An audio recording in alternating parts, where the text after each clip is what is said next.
நடிகரும் இயக்குனருமான பார்த்திபன் உங்கள் முன்னாள் காதலியை இப்போ சந்தித்தால் என்ன பேசுவீங்க என்று ஒரு ட்வீட் போட உடனடியாக கௌதம் மேனன், வெங்கட் பிரபு எல்லாம் ட்வீட் போட ஆரம்பிச்சிட்டாங்க.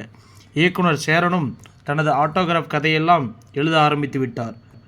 இது என்னடா இது, ஓல்டு ஸ்கூல் பீஸ் எல்லாம் ஒன்றா சேருதுன்னு ஏதோ புது படத்திற்கான ப்ரமோஷனா என ரசிகர்கள் எதிர்பார்த்து வந்த நிலையில் அழகி படத்தை ரீரிலீஸ் செய்ய போகிறதுக்குத்தான் இத்தனை பில்டப்.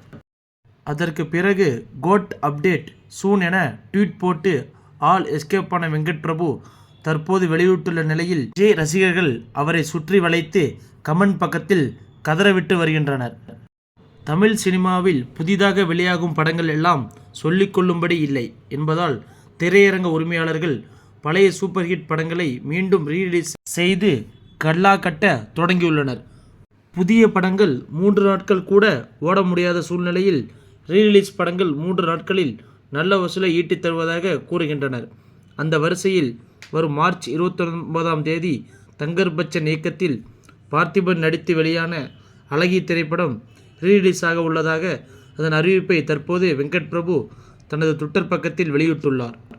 தற்போது குட் பேட் அக்லி படத்தின் டைட்டில் போஸ்டர் வெளியாகி பல மில்லியன் வியூஸை அள்ளியுள்ள நிலையில் கோட் படத்திலும் ஃபர்ஸ்ட் சிங்கிள் அப்டேட் எப்போது வரும் என தளபதி ரசிகர்கள் எப்போது வரும் என்று டார்ச்சர் பண்ண ஆரம்பித்துவிட்டனர்.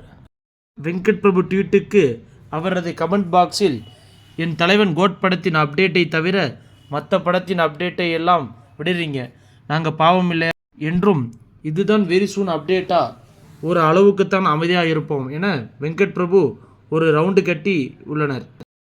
கோட் படத்தின் அப்டேட் எல்லாம் இப்போதைக்கு வராது, அது சும்மா அஜித் பட அப்டேட் வந்ததும் அதை மறக்கடிக்க முயற்சி பண்ணுறாங்கன்னு ஒரு ட்வீட், அவ்வளவுதான் என அஜித் ரசிகர்களும் பங்கமாக கலாய்த்து வருகின்றனர்.